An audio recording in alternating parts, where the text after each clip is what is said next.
বলে বলো তো? কারা বলে এসব? কেন বলে যে রবিবার ছুটির দিন? কি করে রবিবার ছুটির দিন? তোমরা আমাকে জানিও তো, কি করে হয় রবিবার ছুটির দিন? রবিবার ছুটির দিন যদি হয় তাহলে এত গুচ্ছের কাজ কেন করতে হয়? আগে বলো, এত গুচ্ছের কাজ কেন করতে হয়? ওয়ার্কিং ডেতে ঠিক আছে একটা লিমিটেড কাজ, আর এই ছুটির দিনগুলোতে বাপরে কাজ যেন শেষ হয় না। তো যাই হোক, আজকে রবিবার আর এখন রাইট 8:20 বাজে। ঘুম থেকে জাস্ট কিছুক্ষণ আগে উঠেছি। ঘুম থেকে উঠে বাসি করে সমস্ত কাজবাজ গুছিয়ে নিয়েছি। গুছিয়ে নিয়ে রান্নাঘরে গিয়ে চা বসিয়ে দিয়েছি। চাটা খাবো, তারপর ঝটপট করে রেডি হব, মামামকে নিয়ে যাব মামামের গানের ক্লাসে। বুঝতে পারছো, আজকে নাকি রবিবার। তার উপরে দুপুরে মানে মামামের গানের স্কুল থেকে ফিরে গুচ্ছের কাচাকুচি আছে। আর আজকে যেহেতু আমি বেরোবো, তো রান্নার দিকটা মিস্টার প্রতিদেবী সামলাবে। তো সব মিলিয়ে চলো, আজকে সারাদিন যা যা করছি টুকিটাকি এখানেই শেষ করছি। আপনারা দেখতেই পাবেন, তো সারাদিন দেখতে থাকুন আর আমার সঙ্গে থাকুন। ভেবেছিলাম আজ তাড়াহুড়োর মধ্যে আছি, ব্রেকফাস্টে চা মুড়ি বিস্কিট এইসবই খেয়ে নেব, কিন্তু না, ওই যে আজকে রবিবার ছুটির দিন, স্পেশাল কিছু ব্রেকফাস্টে খেতে হবে। তো তাড়াহুড়ো করে কি করেছি দেখো, একটু ময়দা ছিল, সেই ময়দার ভিতরে পেঁয়াজ কুচিয়ে দিয়েছি, একটা ডিম ফাটিয়ে দিয়েছি, সাথে দিয়েছি লবণ, সামান্য একটু গোলমরিচের গুঁড়ো আর একটু জল দিয়ে সমস্তটা খুব ভালোভাবে ফেটিয়ে নিয়ে গোলা রুটির মতো করে একটু তেল দিয়ে ভেজে নিয়েছি। 3টে হয়েছে, তো 2 মেয়েকে 2টো দিয়ে দেবো আর একটা মিস্টার প্রতিদেবের জন্য। আর পাশাপাশি দিয়ে দিয়েছি টমেটো সস। ওরা তো খেয়ে বললো দারুণ হয়েছে খেতে। আর মিস্টার প্রতিদেব বলছিল এতে যদি একটু লঙ্কা কুচি আর ধনে পাতা কুচি দেওয়া হতো আরও নাকি টেস্ট হতো। আমি বললাম তাড়াহুড়োর মধ্যে যা বানিয়েছি তাই খাও। আর আমার জন্য কি বানিয়েছি দেখো, আমার জন্য বানিয়ে নিয়েছি একটু লিকার চা।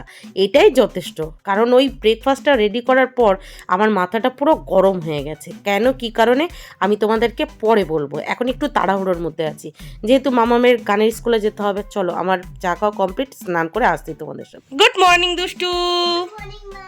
গুড মর্নিং মামা। Good morning. কি করছো দুষ্টু তুমি? কার হোমওয়ার্ক করছো? কার? টিউশন না, টিউশন। টিউশন। আচ্ছা, টিউশন দিদির হোমওয়ার্ক। আর দিদি কোথায় যাচ্ছে এখন? কোথায় যাচ্ছে? গানের স্কুলে। তো এই যে মামামকে স্নান করিয়ে রেডি করে নিয়েছি। আচ্ছা, তোমরা আমাকে একটু কমেন্টে বলো তো যে হেয়ার ড্রায়ার ইউজ করা কি ভালো না খারাপ?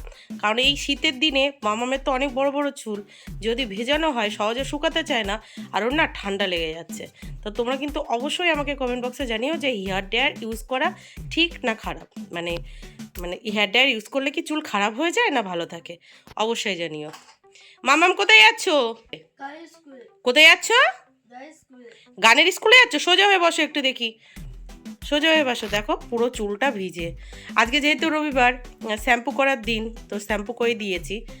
আর কি করব, শুকানোর টাইম নেই, তো এইভাবেই যেতে হবে। আর এই যে মামামের পাশাপাশি কিন্তু আমিও স্নান করে রেডি হয়ে গেছি, রেডি হয়ে গোপালের পুজোও দিয়ে নিয়েছি। এবার গোপালের নাম নিয়ে বেরিয়ে পড়বো। তবে তোমরা কিন্তু অবশ্যই কমেন্ট বক্সে জানিও হেয়ার ড্রায়ার ইউজ করা ভালো না খারাপ। অনেকে আমাকে বলেছে যে হেয়ার ড্রায়ার ইউজ করলে নাকি চুল উঠে যায়, বাচ্চাদের হেয়ার ড্রায়ার ইউজ করা ভালো না খারাপ, অনেক কিছু শুনেছি। তো সেই জন্যই হেয়ার ড্রায়ারটা কেনা হয়নি। তো তোমরা কিন্তু অবশ্যই আমাকে কমেন্ট বক্সে জানিও মামামের চুলে হেয়ার ড্রায়ার ইউজ করা যাবে না যাবে না। কারণ এই শীতের দিন আর চুলটা তো অনেকটাই বড় হয়ে গেছে, ভিজালেই ব্যাস সে চুল আর সহজে শুকাতে চায় না, আর ঠান্ডা লেগে যাচ্ছে। তো যাই হোক, ভাট বকবো না। মামামের মানে গানের স্কুল শুরু হয় 11টা থেকে, আর এখন 10টা 20 নাগাদ বেজে গেছে। অটো স্ট্যান্ডে যাবো, আর তোমরা তো জানোই অটো স্ট্যান্ডে সহজে অটো পাওয়া যায় না। আজকে জানি না কি ভোগান্তি আমার জন্য অপেক্ষা করছে। চলো দেখতে থাকো আর সঙ্গে থাকো। দুষ্টু, তুমি যদি আজকে ঠিকঠাক করে হোমওয়ার্ক করো তাহলে ঠিক আছে, আর যদি না করো কি করবো বলেছি? ন্যাড়া করে দেব, একদম ন্যাড়া করো। তাহলে প্রত্যেকটা হোমওয়ার্ক জন্য আমি এসে দেখি করা হয়ে গেছে, ঠিক আছে? এখান থেকে নামবে না, নামবে না তো? প্রত্যেকটা হোমওয়ার্ক করে রাখবে, তাহলে তোমাকে ন্যাড়া করবো না। আর যদি হোমওয়ার্ক না করো তাহলে কি করে দেবো? ন্যাড়া করে দেবো। দেখো, বাড়ি থেকে বেরিয়ে অটো স্ট্যান্ডে গিয়ে অটো ধরে সোজা চলে এসেছি মামামের গানের স্কুলে। এসেই মামাম বসে পড়েছে গান শিখতে। তো এই যে হলো মামামের গানের টিচার। আর আজকে এসে দেখছি সবগুলো ছাত্রছাত্রী আসেনি, মাত্র 3জন এসেছে, মানে মামামকে নিয়ে 3জন এসেছে, বাকিরা আজ আসেনি। কেন কি জানি, হয়তো ওই পরীক্ষা চলছে সেই জন্যই হয়তো সবাই আসেনি। তো যাই হোক, যে কজন এসছে সেই কজন মিলে গান শিখছে। তোমাদেরকে একটু চলো কেমন গান শেখাচ্ছে সেই রিয়েল ভয়েসটা একটু শোনাই।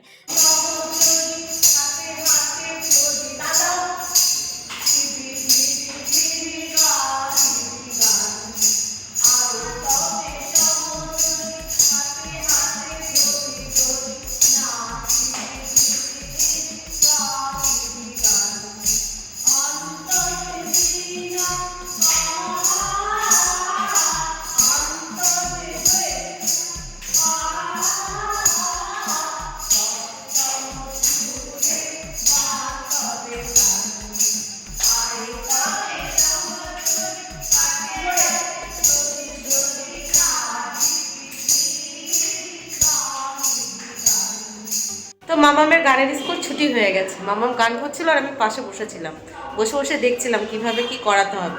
বাড়ি গিয়ে তো সেই আমাকেই শেখাতে হবে, তাই না? তো এখন বাড়ির উদ্দেশ্যে রওনা দিয়ে দিয়েছি। বাড়ি যাওয়ার আগে ইচ্ছা আছে একটু নাইটি কেনার, মানে একটু মার্কেটে যাওয়ার। কি শিখেছো তুমি আজকে মাম্মা? কি শিখেছো? কি শিখেছো? কি গান শিখেছো? হ্যাঁ, বিরিয়ানি। এত সকাল সকাল বিরিয়ানি পাওয়া যায় না পাগল মেয়ে। বিরিয়ানি খাবে, বিরিয়ানি শুধু খাওয়া খাওয়া। চলো নাইটি কিনবো, ঠিক আছে? পছন্দ করবে? দেখো মা মেয়ে একই সমান হয়ে গেছে, মেয়ে আমার সমান সমান লম্বা হয়ে গেছে, বুঝতে পারছো? 11 বছর বয়স আমার মেয়ের, আর মেয়ে আমার সমান সমান লম্বা হয়ে গেছে। বোঝো তাহলে, বোঝো তাহলে। চলো নাইটি কিনবো, ঠিক আছে? তুমি পছন্দ করবে। নাইটি কিনতে চলে এসেছি মামামের গানের স্কুল থেকে বেরিয়ে একদম সামনেরটায়। এই দোকানটায় না ভালো ভালো নাইটি পাওয়া যায়, আর তার থেকে বেশি ভালো পাওয়া যায় দারুণ দারুণ কুর্তি। কিন্তু কি বলো তো, আজকে আমি কুর্তি নেব না, নেব নাইটি। কেন, কি কারণে, সবটা তোমাদের বাড়ি গিয়ে বলবো। এখন নাইটিগুলো দেখো কি দারুণ না। এই কাপ্তানটা আমার খুব পছন্দ হয়েছে, তবে সাইডে একটু কুচি কুচি দেওয়া চাইছিলাম, সেটা নেই। তো এই দাদাকে বলাতে উনি বার করে দিল, বললো আমার কাছে কয়েকটা কুচি দেওয়া নাইটি আছে। তারপর আমি বললাম ঠিক আছে, ওই সাইডে কুচি দেওয়া এই নাইটিগুলো বার করো, দেখি ওই নাইটিগুলোর মধ্যে যদি পছন্দ হয় তাহলে সেগুলোর মধ্যে থেকে একটা নিয়ে নেব। তো বলাতে বেশ কয়েকটা খুঁজে খুঁজে এই যে এই নাইটিটা পেয়েছে। এই নাইটিটার সাইডে কুচি দেওয়া আছে, কিন্তু আমি যে টাইপের কুচি কুচি দেওয়া চাইছিলাম সেই টাইপের না, একদম ছোট ছোট কুচি কুচি দেওয়া আছে। তবে ভালো, কাপড়ের কোয়ালিটিটাও খুব সুন্দর, দেখতেও ভালো লাগছিল। তো আমি যেমনটা চাইছিলাম সেই ধরনের নাইটি আবার এই দোকান থেকে আমি দুটো কিনেছিলাম। এটা আবার বেহালা অটো স্ট্যান্ডের একদম পিছনে এই দোকানটা। তো এই দোকানে এসে শুনি সেই ধরনের নাইটি আর রাখছে না, কারণ ওটা একটু দাম বেশি বলে অনেকে কিনতে চাইছে না, সেই জন্য আর রাখছে না। আল্লাহ নেও ঠেলা, ওই দোকান থেকে ওটা পছন্দ হওয়া সত্ত্বেও নিলাম না, যাতে এই দোকানে এসে ওই কোয়ালিটির নাইটিটা পেয়ে যাব। বোঝো কাণ্ড। সেই জন্য বলে না, যেটা যখন পাওয়া যায় সেটা নিয়ে নিতে হয়। এখন যদি ওই দোকানে যাই, ওই দোকানদার আমাকে কি ভাবে বলো তো? সেই জন্য আর গেলাম না। পরবর্তী দিন মামামের যেদিন গানের স্কুল থাকবে সেই দিন ওই নাইটিটা নিয়ে নেব। কি হোমওয়ার্ক হয়ে গেছে? হ্যাঁ, এখন কি করছো?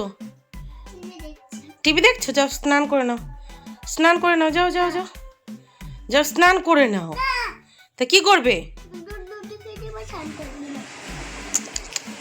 আজকে সকাল সকাল? এত নাইটির খোঁজাখুঁজি কেন করছি জানেন? কালকে একটা মাম্মা পুরো নাইটি, নতুন নাইটি ছিঁড়ে দিয়েছে, আজকে একটা। এটা আমার পছন্দের নাইটি। তোমরা যারা আমার ভিডিও দেখো তারা তো জানো, এই নাইটি পরে অনেক রিলস করেছি, অনেক ভিডিওস করেছি।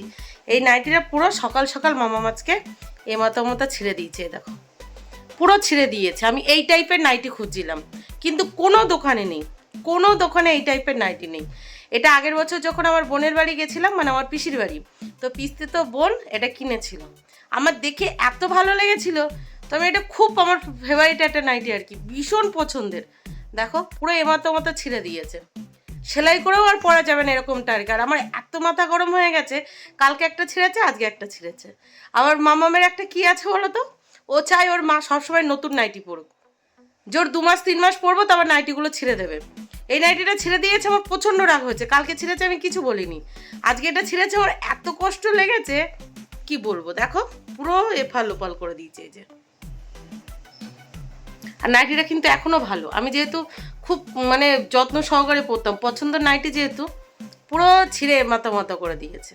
ও প্রায় সময় ওই করে, আমি একটা নাইটি 2 মাস 3 মাস, জোর 3-4 মাস পরবো, তারপরও ছিঁড়ে দেবে। তুমি আবার নতুন নাইটি কেন, কিনে পড়ো। মাথা গরম হয় কি না প্রত্যেকটা দোকানে কি, মানে অনেকগুলো দোকানে গেলাম, এখন ভালোভাবে দোকান খোলেনি, বেহালা মার্কেট খোলেনি আর কি। নাইটি গিয়ে ছেড়ে দিয়েছে, আমার সকাল সকাল পুরো মাথা গরম হয়ে গেল। তো যাই হোক, এদিকে দেখো আজকে মিস্টার প্রদীপ সানডে স্পেশাল কি কি রান্না করেছে। রান্না করেছে লাউ দিয়ে মুসুরির ডাল আর চিকেনের ঝোল। বাবা, মনে হচ্ছে জলের ভিতরে চিকেনগুলো সাঁতার কেটে বেড়াচ্ছে, এত ঝোল রেখেছে। আর এদিকে করেছে উচ্ছে ভাজা, আর পাশাপাশি এটা হলো মুসুরির ডাল সিদ্ধ, তার ভিতরে পেঁয়াজ আর কাঁচা লঙ্কা কুচি রেখে দিয়েছে। আর আমি দেখো কোথায় চলে এসেছি, রাইট দুপুর 2টো বাজে, রান্নাবান্নাও কমপ্লিট হয়ে গেছে। দুপুরের খাওয়া দাওয়া কমপ্লিট না করে চলে এসেছি পার্লারে। বেশ কিছুদিন ধরে ভাবছি ভ্রুটা ফিল আপ করবো আর একটু ডিটেন করবো, কিন্তু সময় করে উঠতে পারছিলাম না। এখন যদি খাওয়ার জন্য অপেক্ষা করতাম, খাওয়া দাওয়া করতাম, খাওয়া দাওয়ার পর যে সমস্ত কাজ বাজ সেগুলো গোছাতে গোছাতে হয়ে যেত বিকাল, তারপরে ওই করতে করতে আর আসা হতো না। তো মনে হলো হাতে যখন সময় পেয়েছি, যাই পার্লার থেকে ঘুরে আসি, একটু ভ্রু তুলি আর সাথে ডিটেনটা করিয়ে নিই। ভালো করেছি না? দেখো ভ্রুটার কি অবস্থা হয়েছে, মানে কতদিন ভুরু তুলেনি। আমার কিন্তু তেমনটা না, এমনি ভুরু নেই তো কি হয়েছে, তাড়াতাড়ি উঠে যায় যতটুকু আছে। তো যাই হোক চলো, কাজল দিয়ে লিপটে লিখেছি। চলো তুলে নেই ভুরুটা। দেখবে মেয়েদের ভুরুটা ফিল আপ করা থাকলে মুখটা অনেক সুন্দর লাগে, তাই না? এমনিই খারাপ দেখতে, তার উপরে এই অবস্থা। এইবার দেখো আমার ভুরুটার অবস্থা, ভালোভাবে বোঝা যাচ্ছে একদম। কাজল পেন্সিল দিয়ে লেপটে রেখেছি, যেহেতু রিলস টিলস করা হয়, ভুরোটা ফ্লাপ করা থাকলে মুখটা একটু ভালো লাগে। আর বাদ বাকি তো ফিল্টার লাগিয়ে দিলেই এমনিই সুন্দর, ফিল্টার মামুনি। কিন্তু ভুরুটা, কিন্তু যার কাছে ভুরু তুলবো সে এখনো আসেনি, 1 ঘন্টা টাইম লাগে, ততক্ষণে ডিটেন করে নিই, তাই না? রাত জেগে এডিট করার ফল, এখন ঘুম পাচ্ছে, চোখ মিলে রাখতে পারছি না, এরকম অবস্থা। এবার তোমরাই বলো, ফেসিয়াল করার পর আর ভ্রু প্লাক করার পর আমার মুখটা একটু হলেও চেঞ্জ হয়েছে না? একটু হলেও সুন্দর লাগছে, তাই না? এবার তোমরা যারা আমাকে ভালোবাসো তারা বলবে দিদি তুমি এমনিতেও সুন্দর, কারণ যারা আমাকে ভালোবাসো তাদের চোখে আমার খারাপটা তো পড়বেই না, সেই জন্যই বললাম আর কি। তো যাই হোক চলো, অনেকটাই বেলা হয়ে গেছে, এখন ঝটপট করে বাড়ি যাই, বাড়ি গিয়ে রান্না করে খেতে হবে, কারণ মিস্টার প্রতিদেব যে চিকেনের পাতলা ঝোল করেছে ওটা আর আমি খাবো না।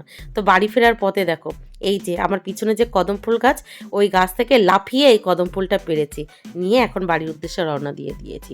ছোটোবেলায় গাছে উঠে কি ফুল পারতাম, শুধু কি ফুল, ফল, আমি আগে সুপারি গাছ, নারকেল গাছ সব গাছে উঠতে পারতাম, আর এখন ছোটোখাটো কোনো গাছে উঠতে পারবো না। তো যাই হোক চলো, বাড়ি ফিরে দেখা হচ্ছে। তো এই যে পার্লার থেকে বাড়ি এসে হাত মুখ ধুয়ে তাড়াতাড়ি করে রান্নাঘরে গিয়ে প্রেশার কুকারে আমার জন্য একটু ফেনা ভাত বসিয়েছিলাম। আর ড্রেসটা চেঞ্জ করিনি, সন্ধ্যাবেলা একটু লাইভে আসবো, তো মনে হলো থাক। তো প্রেশার কুকারে ফেনা ভাত বসিয়েছি এই কারণে, কারণ মিস্টার প্রতিদেব যে সমস্ত রান্নাবান্না করেছে আমি আর ওগুলো খাবো না, কারণ আমার কর্তা মানে মিস্টার প্রতিদেব পছন্দ করে না আমি মাছ মাংস খাই, মানে ওনার, আমি খাচ্ছি তো ওনার অভাব হয়ে যাচ্ছে, একটু বেশি খেয়ে ফেলছি, তো ওগুলোকে অ্যাভয়েড করার চেষ্টা করছি। তো রান্নাঘরে গিয়ে আলু দিয়ে আর চাল দিয়ে লবণ দিয়ে কাঁচা লঙ্কা দিয়ে সেদ্ধ বসিয়ে দিয়েছিলাম, হয়ে গেছে, আর এখন খেতে বসেছি। এখনও দেখো হালকা আওয়াজ হচ্ছে, এই যে এখনও সিটি কমেনি, আর 5টার কাছাকাছি বেজে গেছে, আর পাচ্ছি না সহ্য করতে, এত খিদে পেয়ে গেছে। সকালে শুধু ওই হাফ কাপ চা খেয়েছি, তাও লিকার চা, তাও শেষের দিকে আর সেটা শেষ করতে পারিনি, 2-1 চুমুক দিয়েছি, তারপরে তো ঝটপট করে মামামের ওই গানের ওখানে লেট হয়ে যাচ্ছিল বলে বেরিয়ে গেছিলাম। আর এখন 5টার কাছাকাছি ভেজে গেছে, প্রচণ্ড জোর খিদে পেয়ে গেছে, এখন খেতে বসেছি, মানে এই সিটিটা হবে, তারপরে আলুটা মাখবো, তারপরে গরম গরম ফেনা ভাত খাবো, তারপরে ভিডিও এডিটিং বাকি আছে, সেই এডিটিং কমপ্লিট করবো, এখনও প্রচুর কাজ বাকি আছে। তো মিস্টার প্রতিদেব প্রায় দিন কথা শোনায় যে আমি বেশি মাছ মাংস খাই, মানে রাক্ষসের মতো খাই, তো এত যখন বলছে আমার জন্য তার এত অভাব হয়ে যাচ্ছে, তো বলো সেই কথা শোনার পরে তার অভাবটা একটু কমাতে হয়, তাই না? কেয়ার করা যাবে। তো সেদ্ধ ভাত ও কোটা, ততক্ষণে আমি ওয়েট করি, আর সহ্য হচ্ছে না, প্রচণ্ড জোর খিদে পেয়েছে ভাই, প্রচণ্ড জোর, 5টার কাছাকাছি বেজে গেছে, আর রাক্ষস মানুষ তো একটু বেশি বেশি খিদে পায়, কি করব বলো? এই খাবারের জন্য কত মানুষের কাছে কত কথা শুনতে হচ্ছে, তারপরেও নির্লজ্জের মতো খেতে হচ্ছে। তবে এমন একটা দিন ছিল, আমাকে যদি খাওয়া নিয়ে কেউ সামান্যতম কথা বলতো তখন আমি খেতাম না, আর এখন দেখো খেতে হচ্ছে, নির্লজ্জ হয়ে গেছি। কি ভালো খেলাম, কি ভালো খেলাম, তবে খেতে খেতে আজকে একটু বেশি বেলা হয়ে গেছে, তবে একদিক থেকে ভালোই হয়েছে, লাঞ্চ আর ডিনার একসাথে হয়ে গেছে, আলাদা করে আজকে আমার আর ডিনার করতে হবে না, একবেলার খাবার বেঁচে গেছে, তাই না? ভালো হয়েছে না? তো যাই হোক, এখন এডিটিং বাকি আছে, মানে 5টা 40 বাজে, তো আমার 6:30টার ভিতরে এডিটিংটা কমপ্লিট করতে হবে, মানে কালকের ব্লগ এডিটিং বাকি আছে, তো ঝটপট করে এখন সেই এডিটিংটা কমপ্লিট করব, তারপরে আবার একটু লাইভে আসার ব্যাপার আছে। আর 2 মেয়ে দুপুরে খাওয়া দাওয়া করে ওরা ঘুমিয়ে গেছে, মানে ঘুমাচ্ছে একদম পুরো নিরিবিলি, মানে চারিদিকটা পুরো নিরিবিলি। এখন ঝটপট করে চলো আমি আমার এডিটিংটা কমপ্লিট করে নিই, চলো। এডিটিংটা আমার পুরোপুরি কমপ্লিট হয়নি, এরই মধ্যে দেখো আমার ননদিনীর বিয়ের লেহেঙ্গা আর পাশাপাশি ননদিনীর ভাগ্নির লেহেঙ্গা নিয়ে চলে এসেছে, ওই যে আমার যা দিদির কাছে সেলাই করতে দেবে সেই জন্য। তো বললাম আগে আমি এটাকে দেখি, একটু ভিডিও করি, তারপরে তুমি এটাকে সেলাই করতে দেবে। তো এটা হলো আমার ননদিনীর ভাগ্নির লেহেঙ্গা, ওই ননদিনীর বিয়ের দিন পরবে, কি দারুণ হয়েছে না? আর এটার দাম কিন্তু খুব একটা বেশি নেয়নি, ওই 4,000 টাকার কাছাকাছি নিয়েছে, দারুণ হয়েছে, দেখো পুরো লেহেঙ্গা জোড়ে কিন্তু সুন্দর সুন্দর সুতোর কাজ আর সাথে দু এক জায়গায় চুমকির কাজ আছে। এই যে আমার ননদিনী, পাশে ননদিনীর দিদি, ননদিনীর ভাইজি, আর এই যে হলো ননদিনীর ভাগ্নি। যে লেহেঙ্গা দেখাচ্ছে সেই কিন্তু এই লেহেঙ্গার মালিক আর কি। সেই এই লেহেঙ্গাটা আমার ননদিনীর বিয়ের দিন পরবে। ইস, আমাকে যদি কেউ একটা লেহেঙ্গা গিফট করতো, আমারও জানো তো লেহেঙ্গার খুব শখ ছিল যে একটা দারুণ স্পেশাল লেহেঙ্গা আমাকে কেউ গিফট করবে। কেউ বলতে আমি আমার কর্তার কথা বলছি, কিন্তু আমি যখনই ওনার কাছে লেহেঙ্গার কথা বলি তখনই বলে আমি নাকি লেহেঙ্গা পরলে আমাকে একটুও মানাবে না, আমি পরলে লেহেঙ্গাটার অপমান করা হবে। চলো, আমাকে যখন পরলে মানাবেই না তা আমি লেহেঙ্গা নিবই না।